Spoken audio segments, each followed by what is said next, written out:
Bien, bonjour à toutes et à tous. Merci pour le plaisir et l'honneur, malgré tout, que vous me faites en m'invitant parmi vous. Je dois vous dire tout de suite que je suis un peu désolé de ne pas avoir pu vraiment suivre vos travaux. Je les ai suivis au travers de fils avec un oiseau bleu et des choses comme ça.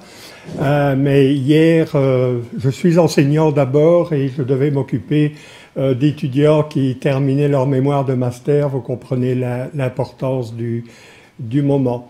Alors, merci pour la présentation également. Ce que j'aime souvent rajouter, je peux le dire, c'est une sorte de fierté aussi de ma part, c'est que je suis un peu un hybride mutant dans le sens que mes études initiales, tout au début, donc c'est dans les années 70-80, là quelque part, c'était pas du tout les sciences de l'éducation, c'était pas du tout les sciences humaines, c'était des sciences assez carrées et dures, la physique nucléaire de surcroît. Et je dois dire que c'est au début des années 80, les plus anciens se reconnaîtront certainement, j'ai fait la rencontre avec des micro-ordinateurs. Ça s'appelait des Commodore, des Thomson à l'époque, et j'ai commencé, vu ma discipline, à faire de l'EAO, de l'enseignement assisté par ordinateur, des simulations et des choses comme ça. J'ai très vite constaté que, allez, je vais vous le dire, les étudiants ne sont pas des particules élémentaires, d'accord? Parce que souvent les enseignants ils pensent ça, hein. Ils pensent qu'ils ont une sorte de fluide magnétique comme ça et que tous les étudiants vont bien s'aligner, là un peu comme les dipôles magnétiques, ben c'est pas ça du tout. Et j'ai commencé à les frapper à la porte des sciences de l'éducation pour qu'on m'explique certains trucs avec ça, qui étaient mystérieux pour moi, hein. Pour moi, une cause, c'est un effet, vous voyez un petit peu. Et donc, si tous les étudiants reçoivent ce type d'enseignement, comment ça se fait que dans des classes ça marche, dans d'autres ça marche pas, des étudiants performent, d'autres pas. Et finalement, dans les années 90, je m'installais en sciences de l'éducation et j'y devenais professeur un peu spécialisé, mais ça s'est fait au cours du temps, bien sûr, en technologie de l'éducation. Alors, dans mon titre, vous voyez, j'ai mis l'école, déjà avec des guillemets, ça signifie quelque chose. Je ne veux pas dire l'école primaire avec ça, c'est l'école toute la vie durant, hein. Moi, je considère ça comme ça. Vous, maintenant, là, vous n'êtes plus directeur des écoliers, mais vous continuez à apprendre avec les autres en interagissant. C'est ça le sens du mot. Et dans une société numérique, je pense, certains disent, tu es si sûr, la disruption chez Rastigler, est-ce qu'elle est là? Moi je dis quand même, les choses changent, moi je les ai vues changer en tout cas, et probablement avec les effets de ce numérique qui est là, en particulier de ce que moi j'appelle l'horizontalisation des pratiques, la désintermédiarisation, c'est-à-dire qu'on ne passe plus par l'expert nécessairement pour avoir un avis, mais on demande au travers des forums, etc., l'avis des autres, et on se le constitue comme ça. Et de temps en temps, on est quand même content d'avoir l'expert, hein, pour se remettre parfois les idées en place. Donc voilà un peu le sens de ce titre-là. Alors ma présentation, il y aura différents volets, différents regards, il y en aurait pu y avoir beaucoup d'autres. Ce qu'on appelle dans la presse l'école numérique. Et quand moi je lis en dessous du titre ce qu'il y a, je dis il y a erreur sur le mot, c'est l'école numérisée. On parle là d'équipement, de choses comme ça. On ne parle pas de ces comportements et attitudes propres à l'ère numérique, ou alors d'une école qui est lieu d'écolage finalement pour cette société numérique en devenir. Alors je ferai un petit saut là vers apprendre finalement, qu'est-ce que c'est, qui le sait, oui mais pourquoi. Des compétences pour continuer à apprendre toute la vie durant, je parlerai un peu de ce terme qui lui aussi est un terme un peu fugace, hein, celui des compétences. Je vous parlerai enfin des technologies, le numérique, mais j'essaierai de le situer entre aliénation et émancipation sans choisir. Je ne veux pas choisir. C'est très clair. Le bon vieux Socrate parlait déjà de son pharmacone avec une invention technologique de 3 millénaires, hein, l'écriture. Et Socrate n'aimait pas écrire, hein, il n'a pas laissé d'écrit, c'est Platon qui a raconté un peu Socrate. Et lui disait déjà, l'écriture, c'est à la fois un remède et un poison. Et nous n'avons toujours pas tranché, voyez-vous. L'écriture pour colporter toutes sortes de choses très vilaines et d'autres choses tellement belles, quoi. Et c'est les deux à la fois. Et c'est pas la peine d'interroger la technologie, ça vaut la peine d'interroger les humains. Humanité numérique, donc. Je ferai un petit clin d'œil à la classe inversée, non pas parce que j'y crois, je trouve que c'est, comment dire, l'apothéose de la pédagogie de ce XXIe siècle, mais parce que pour moi, elle est très prototypique finalement de, peut-être, nouvelles pistes à explorer sereinement et prudemment dans le domaine de l'éducation. Et puis, si j'ai le temps, je terminerai par quelques perspectives. Alors, école numérisée, numérisation, transformation du message, transformation des humains en binaires, ou alors école qui prépare une société numérique. Et un petit clin d'œil, j'ai mis un Martine que vous connaissez. Martine explique Facebook à sa maîtresse. Alors, faire entrer l'école dans l'ère du numérique.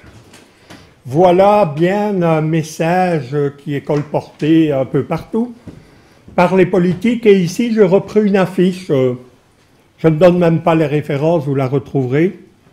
Mais quand j'ai vu faire entrer l'école dans l'ère du numérique, je me suis interrogé, tiens, elle n'y est pas. L'école est quand même une grande partie de la société, on me dit que la société est devenue numérique. D'autre part, quand je vois le dessin qui est là, où on voit tous ces minouchets devant leur ordinateur, ils ne discutent même pas entre eux. Bien sûr, les tables ne sont plus en randonnion, on a fait des petits groupes là, mais ils ont l'air de travailler tout seuls en petits groupes, quoi. Et donc là, je m'interroge quand même sur certains fondements et certains paradigmes. Alors, le numérique dans l'enseignement, le numérique dans l'apprentissage, e-learning, on dit parfois, apprentissage avec les nouveaux moyens électroniques ou informatiques, c'est quoi? Bien, je dois vous dire, j'en ai fait des revues de la littérature et des revues également de quotidiens, etc., qui me parlaient de cela. Et ce que j'ai trouvé le plus, c'est la médiatisation des ressources. C'est très fréquent. On s'échine, on se bat parfois pour des plateformes d'enseignement et d'apprentissage. Entre Moodle, Claroline, Dokeos et les autres, le combat fait rage. Et quand on analyse les usages des enseignants, on trouve qu'ils y déposent des PDF.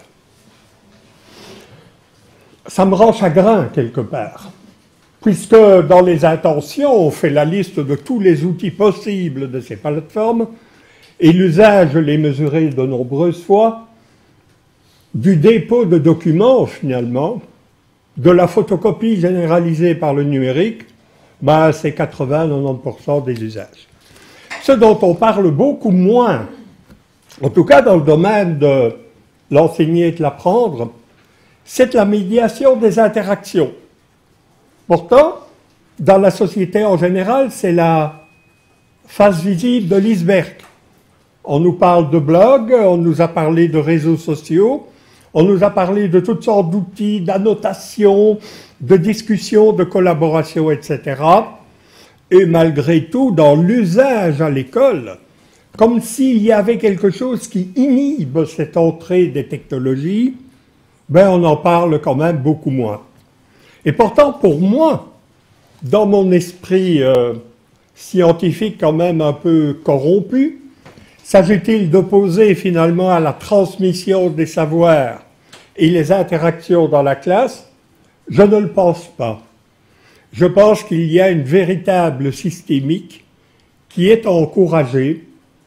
Une façon pour moi de vous dire, ce n'est pas l'un plus important que l'autre ou l'autre plus important que le premier, c'est les deux à la fois dans une sorte de résonance. Alors j'aurais pu bien sûr vous parler de l'apprentissage. Alors j'ai mis quelques portraits. Il y a Socrate et son élève. Ibn Khaldun. Tout le monde connaît Ibn Khaldun, évidemment. Non? Qui connaît Ibn Khaldun? Quand même quelques-uns. Le père de la sociologie, il est au XIIIe, XIVe siècle, et il parlait déjà de l'apprentissage collaboratif, de la nécessité de contextualiser les savoirs à un langage finalement très moderne. D'autres également, Albert Bandura, Piaget, Viau, Vygotsky, et je ne vais pas tellement développer ça, je ne vais pas faire aujourd'hui un cours là-dessus, mais peut-être vous parler de quelques tendances actuelles. Tendances actuelles qui ont été résumées par Siemens, George Siemens, aux alentours de 2005, et qui, lui, ne parlait plus du behaviorisme fait comme je fais, du constructivisme c'est à toi de le faire, mais il nous parlait du connectivisme. Alors, quelles sont ces tendances? Il nous dit tout d'abord, par observation finalement, que les apprenants vont rencontrer de plus en plus des connaissances et des compétences variées et qu'ils n'ont pas nécessairement appris à l'école. Parfois, sans liaison avec ce qu'ils ont appris à l'école. Petit clin d'œil, je vous dirais, qu'est-ce que je fous dans les séances de l'éducation après avoir fait de la physique nucléaire au CERN. Il nous parle aussi de l'apprentissage informel. Oui, bien sûr. On me dira, mais ça existe depuis toujours. Les élèves apprennent en dehors de la classe. Oui, mais plus que jamais. On a atteint un seuil quelque part. Et cet apprentissage informel, il devient de plus en plus partie de l'expérience humaine. Je vous ai parlé tantôt de cette horizontalité finalement dans le partage des savoirs, cette désintermédiarisation. Il nous dit aussi, et c'est commun, hein, oui, on sait ça, l'apprentissage est un processus continu qui se déroule tout au long de la vie. Ben oui, d'accord, mais quand je parle à mes parents, à mes arrière-grands-parents, si vous voulez, ben ils me disaient, on apprenait un métier à l'école ou dans les études professionnelles, et on le pratiquait pendant 40 ans. Mes enfants qui ont environ une trentaine d'années, ils en sont au 2e et 3e métier. Oh, bien sûr, ils ne passent pas d'un métier à l'autre, il y a des transitions qui se font. Mais malgré tout, le panel devient de plus en plus large. Les technologies sont, dit-il, en train de changer fondamentalement nos façons de penser. Par exemple, mais je pourrais en citer beaucoup, je vous donne qu'un exemple pour préciser ma pensée, on a montré que depuis l'usage d'Internet, des ordinateurs, vous savez, ces hypomnémata, ces mémoires extérieures, eh bien, nous retenons davantage où et quand nous avons rencontré telle information que l'information elle-même. Un peu comme si cette mémoire auxiliaire nous libérait peut-être de quelque chose. On parle aussi que l'apprentissage, avant on disait la pédagogie, l'apprentissage c'est l'affaire des petits-enfants, à l'heure actuelle on me parle d'institutions apprenantes, de communautés apprenantes, etc. Donc le terme apprentissage c'est quelque part généralisé tout au long de la toile. Pas mal de processus jadis du domaine de l'apprentissage sont actuellement de plus en plus et de mieux en mieux assumés par les technologies. Oh, ce n'est pas vrai! Ben si, par définition, les humains de tout temps ont créé des outils pour se faciliter la tâche, pour épargner leur mémoire, l'écriture. C'était déjà ça. C'est ce que Socrate contestait d'ailleurs. Vous vous souvenez, le dieu Thoth là, qui disait à Socrate, tu vas voir, avec l'écriture, les hommes ne perdront plus jamais la mémoire. Et le bon dieu Socrate lui répond, mais qu'est-ce que tu me racontes? Si on n'exerce plus la mémoire, on va la perdre. Vous voyez un peu déjà cette dialectique, je préfère dire ça qu'antagonisme qui est en train de se créer. Et donc, oui, les savoirs et savoir-faire sont en train, dit Siemens, d'être supplantés, je dirais d'être complétés, par les savoirs où et quand, ce que les pédagogues avaient déjà appelé les connaissances conditionnelles. Pas seulement les connaissances déclaratives, les savoirs comme on dit, pas seulement les savoir-faire, les applications, mais également les savoirs conditionnels. What if? Que va-t-il se passer si? Un peu ce qu'on pourrait appeler les hypothèses, etc. Un mot fort savant, mais notre cerveau n'arrête pas de fabriquer des hypothèses. Quand nous rencontrons quelqu'un pour la première fois, ben notre cerveau est déjà en train de faire des hypothèses sur est-ce qu'il va m'apprendre quelque chose, est-ce qu'il va être gentil avec moi, est-ce qu'il va dire du mal d'eux, etc., etc. Voilà les constatations de Siemens, donc dans le cadre du connectivisme. Alors maintenant, après ce brossage, je sais, très rapide, mais en ligne de force, si vous voulez, de cette société numérique, un petit retour, l'apprentissage. Avec cette question que j'aime beaucoup, j'enseigne, oui, mais apprennent-ils vraiment? Répondre à cette question, il faudrait bien savoir qu'est-ce que c'est apprendre. Alors là, n'ayez pas peur, vous me posez la question, est-ce que les dias seront lisibles et tout? Celle-ci ne le sera pas beaucoup, mais je mettrai sur SlideShare le diapo, vous pourrez regarder. Si on regarde un peu tout ce qui a été écrit sur l'apprentissage, c'est énorme. Pour vous aider, j'ai mis des registres de couleurs. Les premiers tout en haut, tiens, le projecteur a un peu bougé, non? Il faudra peut-être un peu tourner la... Ah, voilà. C'est pas très net, mais vous voyez le dessus. Parfait. Ah, mais quand même, oui. Alors, certains registres, accroître ses connaissances, mémoriser, etc. Un autre registre, comprendre plutôt que connaître par cœur. Organiser ses connaissances, mettre en pratique, acquérir des méthodes. Un troisième registre, modifier ses représentations, dégager du sens, percevoir des relations. Un autre registre, agir et interagir avec son environnement, interagir avec les pairs, et finalement le dernier, se développer personnellement, améliorer sa qualité de vie. Alors évidemment, si je devais essayer de mieux décrire tout cela, ben j'en ai encore certainement pour 1 heure, mais on m'a dit qu'on avait toute la soirée, donc ça ne poserait pas de problème. Alors je vais résumer. Et vous allez voir que mon résumé, il est en lien avec la figure que je vous ai montrée, souvenez-vous, la médiatisation des ressources, les e-books et autres tablettes, et de l'autre côté, la médiation des interactions. Et pour le résumer, une phrase, une seule, ça change avec la toile de fond. Elle vient de Philippe Carré, qui nous dit, et pour moi je trouve cette phrase tellement belle, tellement riche, on apprend toujours tout seul, ce qui veut dire que la question qu'on entend parfois dans la rue, alors, qu'est-ce qu'on t'a appris à l'école aujourd'hui? La réponse est rien du tout. Vous ne pouvez pas m'apprendre quelque chose. Je vais apprendre moi-même, c'est un fait. Vous pouvez me montrer, me démontrer, m'illustrer, apprendre, on apprend toujours tout seul.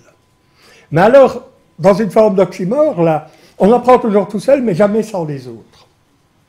Eh bien, c'est un peu là-dedans que nous allons travailler durant cette conférence, essayer de voir cette ambiguïté quelque part dans le terme apprendre. Irréductiblement quelque part solitaire, mais inexorablement social par ailleurs. Apprendre, éduquer, former. Alors là aussi, je ne peux pas m'étendre davantage, une définition qui colle bien finalement avec le concept d'apprentissage. La formation peut être regardée, puisque vous ne pouvez pas le faire apprendre, la formation peut être regardée comme la mise à disposition de l'apprenant d'occasions, on ne dit pas de ressources, de documents, de méthodes, d'occasions où ils puissent apprendre. Pour moi, c'est la phrase qui guide mon action, si vous voulez, dans mes enseignements. Essayez de rêver à des occasions.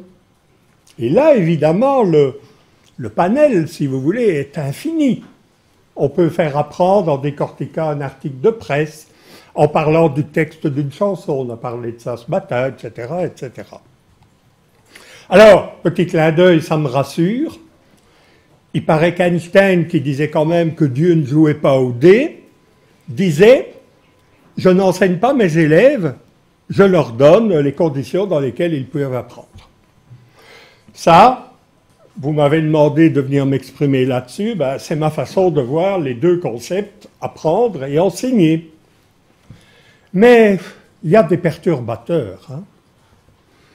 Alors en voici un, vous le reconnaîtrez facilement, Michel Serres, dans les différents textes qu'il a écrits autour de Petite Poussette, hein, c'est cet enfant qui devait être tellement habile avec ses pouces là, sur son smartphone, qui nous lance cette phrase, mais que transmettre? Le savoir, le voilà, partout, sur la toile, disponible, objectivé. Le transmettre à tous. Ben, désormais, tout le savoir est accessible à tous. Il a dit accessible, hein, il n'a pas dit qu'on allait tous apprendre. Ce que j'aime bien dans le rapport, et j'en parlais avec Britt Maribard tout à l'heure, c'est cette phrase aussi de Michel Serres qui était écrite sur la bibliothèque de Polytechnique à Lyon. Et il illustre bien ce rapport au savoir médiatisé, au savoir normalisé. Il est écrit « Il faut fréquenter les bibliothèques ». Les bibliothèques sont pleines de choses intéressantes. Mais il faut savoir en sortir, parce que sinon, vous ne finirez que par écrire des livres sur les livres. Vous voyez un peu ce dialogue que j'essaie d'illustrer, je prends pas parti ici. Le savoir est éminemment respectable, il est utile, il nous conduit à des grandes choses. Mais quand même, il y a les humains à côté du savoir, voyez-vous. Et j'ai parfois très peur qu'à la Renaissance précédente, parce que je crois que nous sommes dans une Renaissance, on a déifié les savoirs. On n'a plus voulu que ce soit les dieux qui tournent les planètes pour tout ça. On a dit non, on peut comprendre. En faisant ça, je me demande si on n'a pas un peu trop déifié les savoirs, au risque maintenant de trop déifier l'humain et ses relations. Ne serait-ce pas finalement aussi un des sens de questionnement finalement des humanités numériques. Après ce petit détour par enseigner et apprendre, parlons maintenant un petit peu des compétences. Non, vous pouvez rester, rassurez-vous, je ne vais pas en parler trop. Parce que parfois ce mot fait fuir, quoi. Tellement on en parle. Quand j'ai commencé à m'intéresser à la pédagogie, Jean-Marie de Quetel, qui était un peu mon gourou, un pédagogue à Louvain, m'avait dit « Oui, c'est important de définir ses objectifs. » Ah bon? Oui, ça commence toujours par l'étudiant est capable de. Et puis il y a eu les compétences. Il fallait quand même que ces connaissances soient contextualisées. Et maintenant, vous savez quoi? Le mot compétence, il fait déjà un peu vieillot, hein? On nous parle des learning outcomes, les acquis d'apprentissage. Non seulement ce que l'étudiant sait, comprend, est capable de faire, mais on demande que l'étudiant lui-même soit capable de démontrer cet apprentissage. Et vous y voyez là peut-être la naissance des portfolios. C'est à l'apprenant lui-même à venir faire l'épreuve des connaissances qu'il a acquises. Donc ce mot compétence, à prendre avec des pincettes. Alors on va régler son compte à M. Bloom. Vous connaissez Benjamin Bloom, 1956. Remarquez que dans les textes récents de l'Europe, quand on parle des compétences, c'est toujours M. Bloom qui est cité en premier. Hein. Alors c'est très simple, vous avez là le petit dessin. Se souvenir, comprendre, appliquer, synthétiser, analyser, évaluer, Et les enfants de Bloom, Anderson et les autres ont rajouté créer, etc., etc. Et on y a toujours vu une sorte de progression. Ben oui, comment voulez-vous analyser sans avoir compris? Comment voulez-vous synthétiser sans avoir fait des applications, hein? Ça me paraît évident. Ben, c'est ce que l'école a pris finalement. On part des savoirs, connaître, comprendre, appliquer, et Bloom nous dit, dans le cadre de l'école, plus tard, tu pourras faire des situations problèmes, ce sera des terrains d'exercice de savoir-faire, des contextes. Ah bon, voilà. Mais on attend toujours à le plus tard, même en master, on dit ce sera plus tard, toujours plus tard. Un peu comme si finalement la raison et le monde des idées repoussaient celui de l'expérience et du vécu. Pourtant, peut-être je caricature, vous me le direz, mais dans la société, dans ma vie quotidienne et professionnelle, c'est bien rare que je vive des théories, que je lise, pardon, des théories, et que je rencontre des problèmes ensuite. Généralement, dans la vie quotidienne, la vie professionnelle, ben, on est dans des situations problèmes. Je viens de recevoir là, une missive du percepteur d'impôts. Il évoque l'article machin et la loi sur les et tout. Et c'est ensuite que l'on va aller chercher les savoirs. Comment se fait-il qu'on a inversé l'école d'une manière pareille? Faut-il nécessairement toujours commencer par les savoirs? Encore une fois, regardez mon dessin. Je ne suis pas là en train de vous dire que les savoirs doivent être légués, etc. J'ai bien dessiné ça dans une sorte de boucle systémique. D'accord? Notre problème, voyez-vous, mon problème tout d'abord, ben, ça a été de croire qu'il y avait la cause et les effets. Mais non, les effets redeviennent des causes, etc. Et on est toujours dans des approches systémiques en tâchant d'y donner des réponses déterministes. Et ça nous vient de loin. Voici, c'est dommage qu'on ne voit pas mieux, mais enfin, Pierre-Simon Laplace, quelque part aux alentours du XVIIIe siècle, lui disait, fier de la raison triomphante, donnez-moi la position d'une planète, sa vitesse, etc., et je vous dirai où elle sera dans un mois. Et ça marche très bien. Un peu plus tard, un siècle plus tard, on a Henri Poincaré qui dit, oui, mais vous savez, dans certains systèmes, surtout les petits, une petite erreur dans les conditions initiales peut avoir de très gros effets.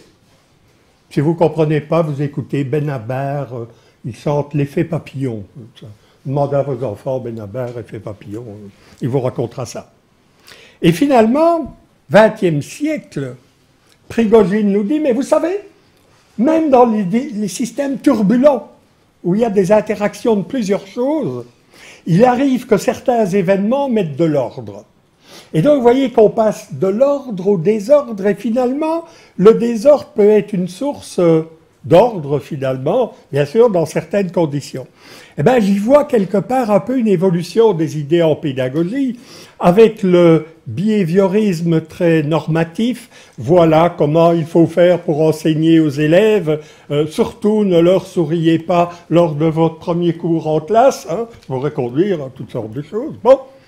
Et puis, un peu plus loin, l'attention aux élèves, ils sont différents, ils doivent construire leurs connaissances. Socio-constructivisme. Et finalement, le connectivisme. Comment, finalement, on va finir, nous les humains, ça ne viendra pas d'ailleurs, comment on va finir par préparer une éducation dans laquelle les élèves vont apprendre, et la définition de Marcel Lebrun, un peu à l'emporte-pièce de l'apprentissage, c'est apprendre, est-ce que ce ne serait pas arriver, seul ou avec les autres, à mettre de l'ordre dans le désordre?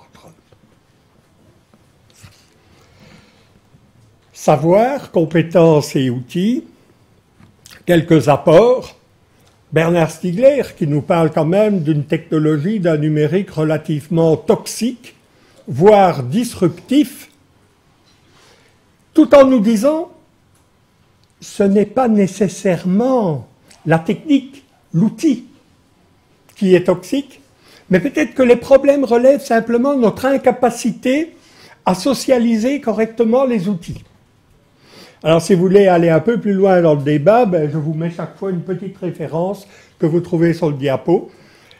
Il a dit ça dans une discussion avec Michel Serres, qui lui est beaucoup plus positif, certains disent angélique, par rapport avec les technologies, nous dit « Mais avec les technologies, ces outils que l'homme fabrique, on devrait avoir le cerveau plus libre.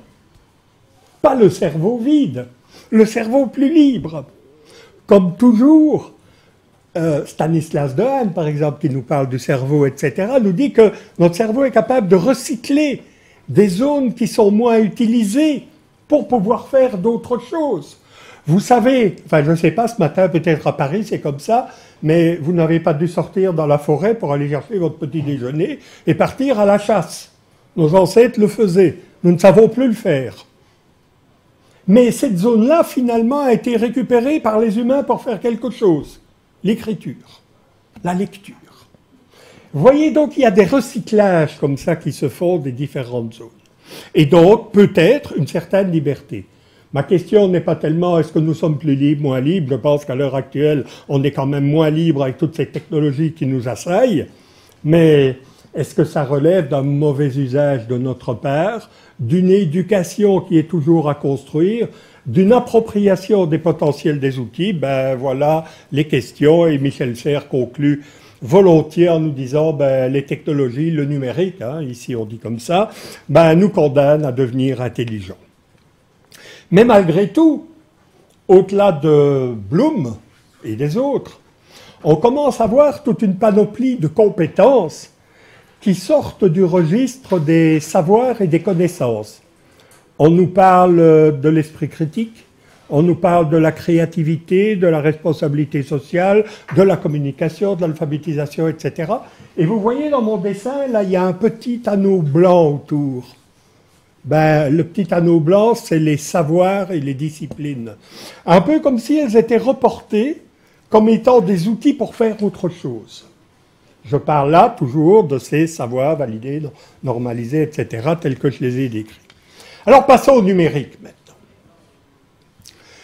Le numérique, je vous l'ai dit, parfois on me dit que tu es quand même un peu négatif avec le numérique. Je parle de fossilisation des pratiques. Je parle des ornières de l'innovation, c'est-à-dire de cette tendance qui se manifeste très fort de refaire avec les nouveaux outils ce que nous faisions avant et d'en conclure après beaucoup de recherches que finalement il n'y a pas beaucoup de différence dans les résultats des élèves. Alors vous allez dire que j'exagère, pas tellement. Prenons simplement une petite phrase, ici c'est une petite devinette que vous allez trouver facilement. C'est une phrase, on parle de quelque chose, c'est quelqu'un qui l'a dite, qui nous dit, et je remplace le mot à trouver par machin, il nous dit « Je pense que le machin est destiné à révolutionner notre système éducatif. Dans quelques années, il dépassera largement l'intérêt des livres. Vous savez, avec les livres, on a environ 2% d'efficacité. Avec mon machin, je vais atteindre 100% d'efficacité. » On croirait Steve Jobs en train de parler de l'iPad, vraiment. C'est pas lui. Alors, quelqu'un a une idée? Thomas Edison à propos du cinéma en 1922. D'autres nous disent que finalement, les ordinateurs et ces machins-là à l'école, ça ne vaut pas plus que les camions qui amènent des victuailles au supermarché. Ce n'est quand même pas parce qu'on amène des victuailles au supermarché avec un camion que la santé d'une population va s'améliorer. Et il dit, souvent l'ordinateur joue le rôle du camion et on pense qu'en mettant des ordinateurs dans la classe, on va améliorer comme ça, de rechef, l'apprentissage, l'enseignement et toutes ces choses-là. J'exagère? Non. Regardez-moi ça, un rapport récent PISA. Vous savez, celui qui tous les 3 ans analyse dans tous les pays les compétences, les connaissances, etc. Conclusion, allez la voir. Les pays qui ont consenti d'importants investissements dans l'éthique, dans le domaine de l'éducation, n'ont enregistré aucune amélioration notable des résultats de leurs élèves en compréhension de l'écrit, en mathématiques et en sciences. J'en suis tombé de ma chaise. Ben non, je viens de vous en parler. Le numérique, les aspirations, c'est mieux communiquer, mieux travailler avec les autres, développer des occasions d'esprit critique, etc. Alors qu'est-ce qu'on vient mesurer l'effet du numérique en essayant de mesurer si les élèves connaissent mieux les tables de multiplication? Mais ce n'est pas là qu'il faut mesurer les effets. Et donc ma conclusion, que j'avais tout de suite écrite un peu impulsivement sur Facebook, ben, c'était de dire, on n'a pas de meilleurs résultats? Ok. Probablement que les enseignants font la même chose avec les nouveaux outils que ce qu'ils faisaient déjà, et donc il n'y a pas de meilleurs résultats. Si on me parle des résultats des tests standardisés de connaissances, ben, il n'a jamais été dit que c'était là la niche dans laquelle les effets des technologies allaient se manifester. Et troisième point, avant de parler de tout ça, est-ce qu'on forme vraiment les élèves et les enseignants à l'utilisation de ces technologies au lieu de tout le temps me seriner, oui mais les élèves en connaissent plus que moi. Quand est-ce qu'on forme à cela? Quand est-ce qu'on forme? Ça me fait penser au vieux débat qui existait il y a déjà 20 ans entre l'éducation aux médias et l'éducation par les médias. Oh, on en a parlé! Mais quand est-ce qu'on a fait l'éducation aux médias? Oh, pas le temps, il faut faire des maths, du français, de l'histoire, il faut connaître les dates des grandes batailles et tout ça. Hein? Bon, ben, ce sera des choix. Et si on ne les fait pas, la fossilisation des pratiques nous guette.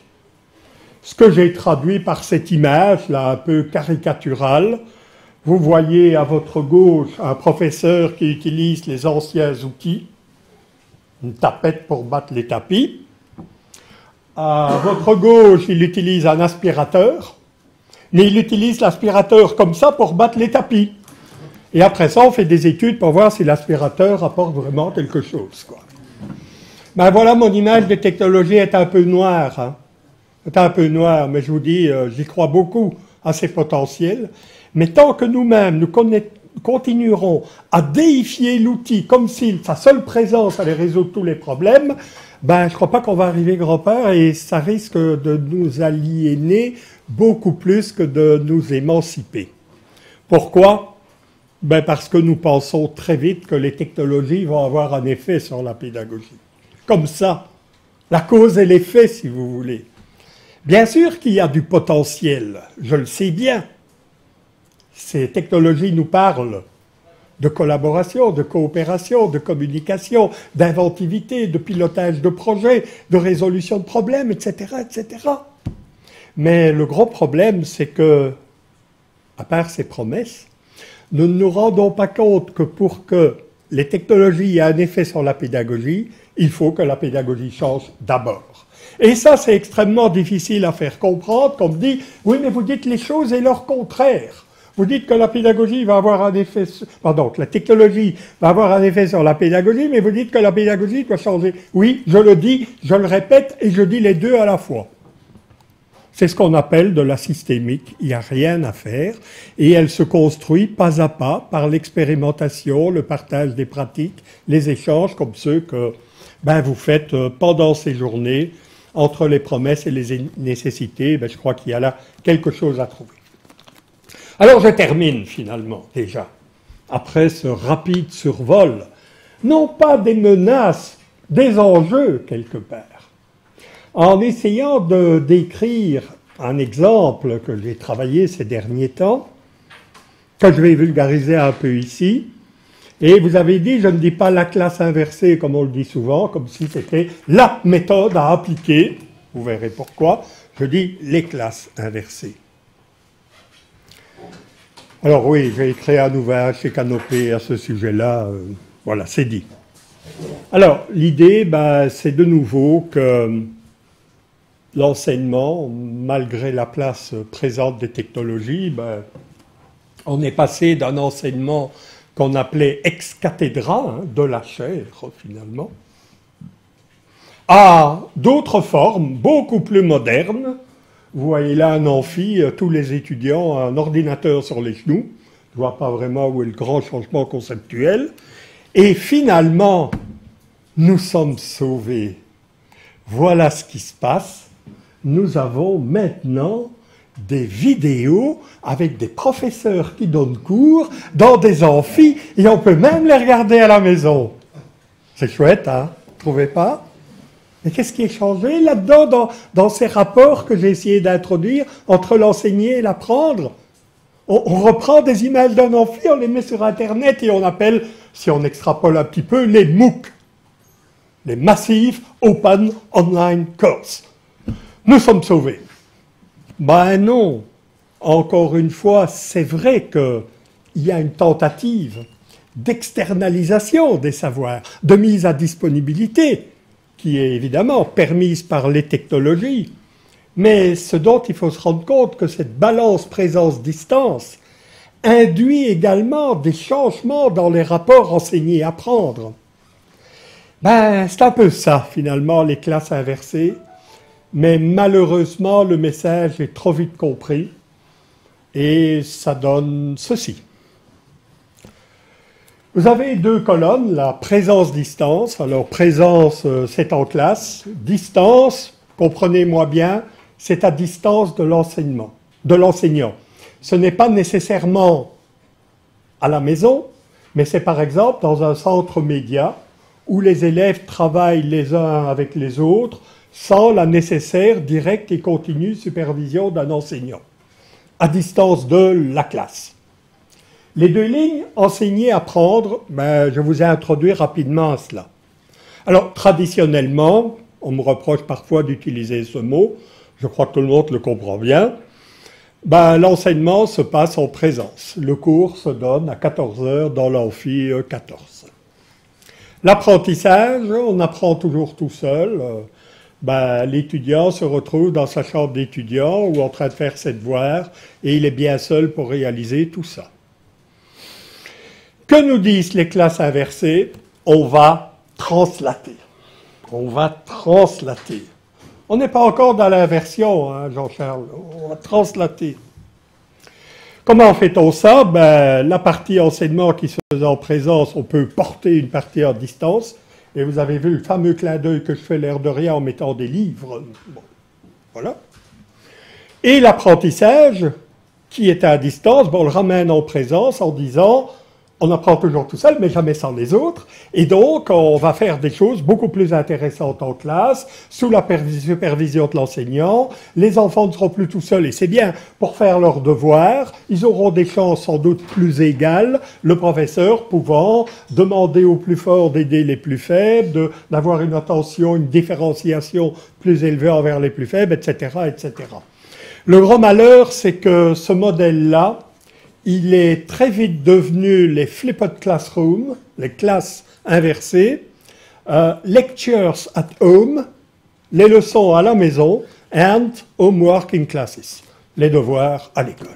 Et voilà, on a trouvé le truc, on a translaté, on utilise la distance, on utilise les vidéos, les technologies. Et alors, on me dit, oui, mais vous savez, il y a des cas où ça marche, mais ça marche pas bien, et les élèves qui devaient regarder les vidéos ne les ont pas regardées, donc le professeur doit quand même refaire. Enfin, vous voyez tout de suite les litanies qui peuvent arriver avec ça. Malgré tout, il y a des tas d'expériences heureuses. Et ce qui est intéressant, c'est qu'elles se passent à l'école primaire. Alors voilà une de mes amies, Annie Carsenault, allez voir, c'est sur YouTube, c'est la classe inversée expliquée aux parents. Parce que les gros problèmes qu'elle a eus en faisant des classes inversées à l'école primaire, c'était de convaincre les parents. Alors elle leur a fait une classe inversée, ce qui était finalement pas si bête. Ça se passe à l'école secondaire, en France aussi, si j'ai pris l'exemple de l'ESP de Strasbourg, où ils en ont profité non pas pour avoir un prof qui fait une classe inversée, là tout seul, mais de faire, au travers de l'école, une réflexion classe inversée en collaboratif avec aussi les enseignants, voyez-vous. Résumons. Vous avez deux bandeaux, distance en haut, présence en bas. On va passer à la vitesse supérieure. Hein? OK. Classe inversée de premier niveau. Comme dirait Bloom, de bas niveau. Enfin, bon, je ne peux pas dire ça. Des vidéos à distance, des débats, des questions-réponses, des exercices en présence, vous m'avez compris.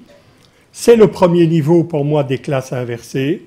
c'est la classe inversée assez classique, c'est la flipped classroom des enseignants américains, c'est ce que j'appelle parfois, un peu ironiquement, la classe translatée. Mais, dès que j'ai entendu parler de ce concept, je me suis dit, je fais des classes inversées, moi. Et d'autres enseignants m'en parlaient aussi au travers de mes enquêtes. Ce qu'ils font, c'est qu'ils demandent, imaginez la salle ici, je fais des groupes de 4 ou 5, ok? Je vous donne des thématiques différentes. Je vous donne quelques vidéos, quelques textes, quelques animations, etc. Et je vous dis, à distance, dans la salle d'études, à la maison, au café, je ne sais pas, vous allez me préparer une petite présentation pour le prochain cours, 10 minutes, avec les idées initiales.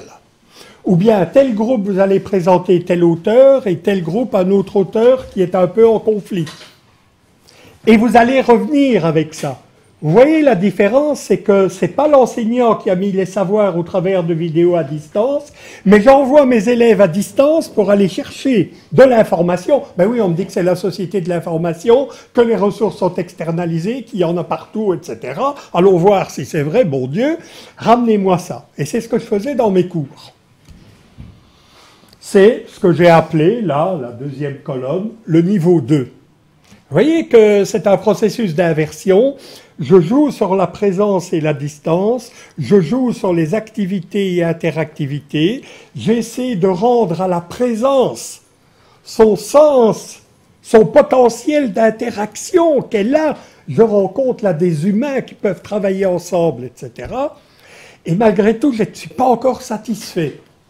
Parce que je me dis, ouais, mais ils vont revenir avec des tas de choses, et les savoirs là-dedans, où est-ce qu'ils sont, et moi j'avais envie de leur dire ceci, mais les groupes ne l'ont pas dit, donc je me sentais un peu en décalage, en manque de transmission de savoir. Alors, regardez un petit peu ce que j'ai essayé de faire. Vous voyez le bloc qui est là, hein, les vidéos avant l'apprentissage en classe. Je vais l'enlever, et je vais aller le remettre après.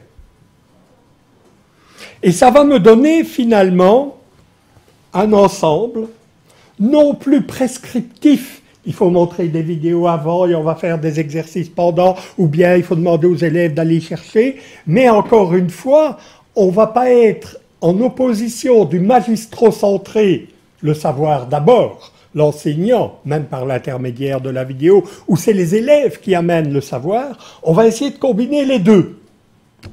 Et ça va me donner les classes inversées, avec, si vous voulez, 4 temps, 1, 2, 3 et 4. Regardez un peu la séquence. D'abord, j'envoie mes élèves à la bibliothèque, hein, ou avec leurs ordinateurs sur Internet, ou à la maison, où je leur demande de faire une présentation, une activité, etc. 2, ils viennent la faire en classe, c'est source de conflits socio-cognitifs. Il y en a qui ont trouvé ceci, d'autres ont trouvé ça. Toute l'intelligence de l'enseignant, chef d'orchestre. Ah oui, ça va être difficile. Oui, chef d'orchestre va se mettre en route, et puis ça va poser des questions. On va aller chercher des éléments théoriques 3, et ensuite on va les retravailler pour voir si ces éléments théoriques que j'ai trouvés, des modèles, des théories, des règles, etc., peuvent résoudre mon problème. Alors, ça ressemble à quoi, ça, finalement? Il y a 2 axes d'inversion, ou en tout cas de transformation.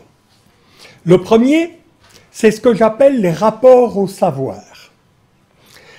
Au début de l'axe, le savoir est transmis par le professeur. Un peu plus loin, les savoirs du professeur, les savoirs, sont externalisés sur Internet. Et encore plus loin, les savoirs sont récoltés par les élèves eux-mêmes. Le rapport au savoir, est-ce que le savoir, il est tellement divinisé qu'il faut des clercs, des prêtres, des profs, qui parlent de la chair pour le transmettre? Ou est-ce que les élèves peuvent aller chercher? Vous faites la moue, mais c'est la société qui nous arrive. Ils sont là, les savoirs. Ces enseignants qui me disent « Oui, mais on n'est pas formé. » Allez vous former. C'est pas moi. Ah non, c'est pas moi. On nous dit qu'on va devoir continuer à apprendre toute la vie durant. Et qui seront les formateurs? Ben les mêmes. D'accord? Je pense qu'il faut aller jusqu'au bout des conclusions. L'autre axe, des rapports au rôle. Le professeur qui transmet, les élèves qui participent aux échanges, etc. Et en haut, les étudiants construisent eux-mêmes le dispositif de transmission. Alors, vous voyez bien à l'intersection, le type 1, les classes inversées de premier niveau, les savoirs sont externalisés, les élèves font des exercices. Vous voyez bien le type 2, les élèves vont chercher les infos et ils viennent les partager dans des dispositifs qu'ils ont mis en place eux-mêmes avec leurs condisciples. Vous retrouvez finalement les classes inversées qui mélangent un peu tout cela. Vous retrouvez un vocabulaire, les classes translatées, là où on porte simplement des vidéos en ligne et on dit « allez les regarder, allez les regarder ». Et puis on dit « ils ne les ont pas regardés ». Ben non, il n'y avait pas de tâches, il n'y avait pas d'activité à faire, etc. Ensuite, vous avez les classes inversées, j'en ai parlé, et je ne sais pas, on aura sans doute de longs débats là-dessus, là tout en haut, où ça devient quand même un peu chaotique général, mais du chaos peut naître l'ordre aussi, les classes renversées, où c'est finalement les élèves, les participants qui construisent leur dispositif en amenant leur savoir, en mixant tout ça, etc., etc. C'est une typologie. Alors vous retrouvez mes 1, 2, 3, 4 qui sont là, et finalement quand j'ai eu fini ce travail de conceptualisation, je me suis dit, mais mon vieux, t'aurais mieux fait d'aller voir la théorie, oui c'est souvent comme ça, parce qu'il y avait déjà quelqu'un qui avait parlé de cela. Alors, je ne sais pas si ça vous dit quelque chose, mais M. Kolb, l'experiential learning, l'apprentissage par l'expérience. Il disait, le cycle d'apprentissage devrait commencer par une expérience, mais l'expérience dans le terme vécu, concret, dans l'action. Ensuite, une certaine réflexion là-dessus. Un décortiquage, une analyse. Ensuite, une tentative de conceptualisation. Ah, j'ai remarqué telle chose. Ça devrait être parce que... et d'ailleurs, j'ai lu un truc là-dessus, etc. Et finalement, l'expérimentation active, c'est-à-dire, si la règle que j'ai déduite est une règle pas mal, je devrais pouvoir l'appliquer dans d'autres contextes. Regardez un petit peu l'expérience concrète. J'envoie mes étudiants sur le terrain récolter des informations. L'analyse, elle se passe finalement par discussion entre les groupes, etc. La conceptualisation, c'est les apports plus théoriques. Et finalement, le transfert, c'est les applications, les exercices, etc. Donc vous voyez ces différents ingrédients des classes inversées bien comprises, c'est-à-dire qui dépassent les vidéos avant et on en discute après. Finalement, elles correspondent aux différentes phases que j'ai épinglées, ce qui correspond dans d'autres théories à contextualiser d'abord, décontextualiser ensuite, recontextualiser finalement. C'est le cycle qu'on appelle parfois de la pédagogie active ou de l'enseignement stratégique, etc. Et donc, ce qu'on a finalement au travers de tout ça, c'est peut-être un meilleur équilibrage à la fois des théories et des modèles sous-jacents finalement à nos actions pédagogiques. J'ai mis là de manière un peu caricaturale en haut avec Platon, Descartes, le monde des idées, des modèles, des théories. Utiles, ils sont là, c'est important. Ils ont été construits, ils ont une histoire, ils ont une aventure, mais ils sont nés aussi de l'expérience, ces trucs-là, voyez-vous. Et peut-être ailleurs, dans mon dessin, il est en bas, oui, c'est peut-être le monde d'en bas, je ne sais pas. Le monde des faits, de la réalité concrète, des perceptions, de l'expérience, avec, j'ai mis Locke, Héraclite, on est plutôt dans l'empirisme. Et finalement, le behaviorisme, il partirait plutôt du monde des idées, du comment faire, il faut faire comme ça, les définitions, les normes, les règles, etc., pour après avoir des applications, etc. Et vous avez le constructivisme qui partirait plutôt des expériences pour aller vers le monde des idées. Finalement, le modèle que je vous ai présenté, je devrais avoir plus de temps pour aller plus loin, mais il opère cette jonction. Et là, moi, je suis content. Je suis content, j'oppose plus le monde des idées, celui de l'expérience. Je les fais tourner à deux, dans des cycles qui peuvent être d'1 heure, de 2 heures, de 3 jours, de 3 fois par semaine, d'1 fois toutes les 4 semaines, etc., etc. Ça, c'est la scénarisation pédagogique qui prend le relais. Alors, perspective 2026, c'est ma dernière dia. Les flips, les transformations, essayer de jouer un peu le devin que je ne suis pas. Ben, cette idée de flipper les espaces-temps. Donc, flip, dans le sens qu'on me dit parfois, pourquoi vous dites flip? Ben, flip classroom, les classes inversées. Mieux utiliser les espaces, les temps, les lieux pour apprendre. Ne pas se dire, il y a à l'extérieur l'apprentissage informel, il y a à l'intérieur l'apprentissage formel. Il doit fonctionner à deux. Il doit fonctionner à deux. C'est pas l'enseignement à distance contre l'enseignement en présence, etc.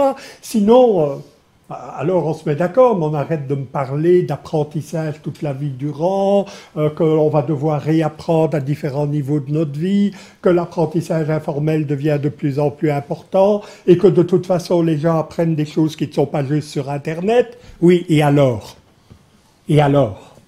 Vous croyez vraiment c'est en enseignant des choses justes que vos élèves apprennent des choses justes? Mais je vous ai dit qu'enseigner et apprendre, c'est absolument pas équivalent. D'accord? Il n'y a pas cette équivalence-là. Sauf si on avait des petits robots en face de nous. Là, on pourrait peut-être le faire. Mais encore une fois, les étudiants ne sont pas des particules élémentaires. Flipper peut-être surface et profondeur. Vous savez, il y a des pédagogues qui parlent de l'apprentissage en profondeur, et il y a d'autres élèves, vous savez, ils ne font que survoler. Eh bien, nous devons apprendre à survoler, nous devons apprendre à aller en profondeur. Et c'est l'un ou c'est l'autre, c'est les deux à la fois encore.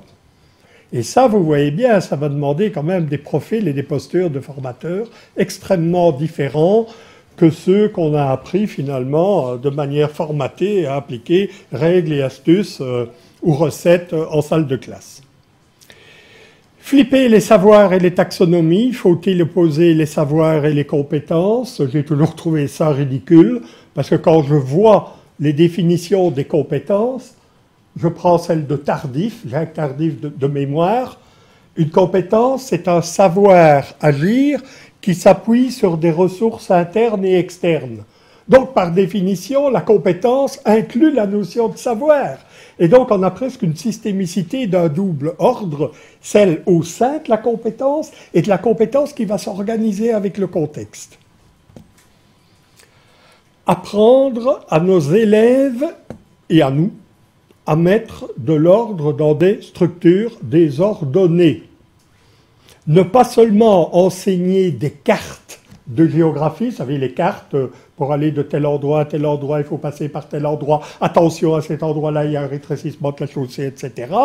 Ils ne doivent pas seulement apprendre à utiliser des cartes, les cartes sont utiles, vous le savez bien, mais nous devons aussi apprendre à utiliser des boussoles. C'est pas du tout la même chose. Une carte de géographie sur une mer déchaînée ne sert à rien. Apprendre à utiliser des boussoles, ce qui nous relève finalement les niveaux taxonomiques. Rendre les étudiants davantage actifs et interactifs, c'est une litanie que j'entends depuis longtemps. C'est quand qu'on va où? On n'y va pas, il faudra se décider. Mais sans perdre la poids pour l'ombre, la transmission reste utile. Michel Serres nous dit que beaucoup de choses sont transmises. Alors, ça c'est amusant à Louvain, quand je dis ça, il y a toujours un prof qui me dit « Oui, mais vous savez, monsieur Lebrun, moi j'enseigne le 3e principe de la thermodynamique et j'ai déjà regardé sur Internet, il n'y a rien du tout, hein. Viens ici, mon gaillard. » Non, mais c'est extraordinaire, hein. Jusqu'à un déni de présence, quoi. Bien sûr qu'il y a des choses. Et il y a des choses qui ne sont pas bonnes. Apprenez à vos élèves pourquoi ils ne le sont pas, voyez-vous. Ça ne sert à rien de leur cacher, ils vont les rencontrer. Flipper les rôles, rendre nos étudiants de temps en temps enseignants, etc. Eux aussi vont devoir apprendre et enseigner toute la vie durant. Et finalement, je vais être rassurant, il n'y a pas besoin de tout flipper en une fois, hein. Vous ne devez pas commencer à flipper tous vos cours, là maintenant, à la rentrée. Mais ce que j'aimerais bien, c'est que ceux qui ne le font pas encore, vous preniez là 2 ou 3 chapitres où vous êtes particulièrement à l'aise, pour lesquels il y a particulièrement des références, des ressources, et que vous essayez de faire un petit flip à cet endroit-là. Nul besoin de tout flipper en une fois. Mais je crois que l'idée des classes inversées, que je vous envie, que vous convie à aller regarder d'un peu plus près en dépassant les stéréotypes et tout. Jean-Charles en a certainement parlé et très bien et dans son exponentiel. Je pense que nous devons essayer ces choses-là. Moi, je les ai essayées. J'étais un prof très transmissif, vous voyez ça, un physicien, les équations, plein le tableau. Quand j'avais fini d'un côté, j'effaçais l'autre et je continuais. Hein. Et j'ai retrouvé du plaisir.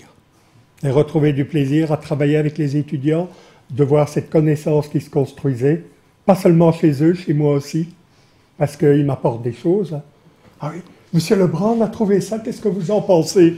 Et ils ont l'impression que je vais garder en disant, c'est très bien. Hein. Et je leur dis, ah, ben, c'est intéressant, je ne connais pas. Ah, je peux en avoir une copie? Envoie-moi une copie, je vais regarder pour la fois prochaine. Voyez les yeux de vos étudiants, là, qui sont glauques, fermés et tout, ils sont ouverts. Ça va? Je pense que c'est important. Merci pour votre attention.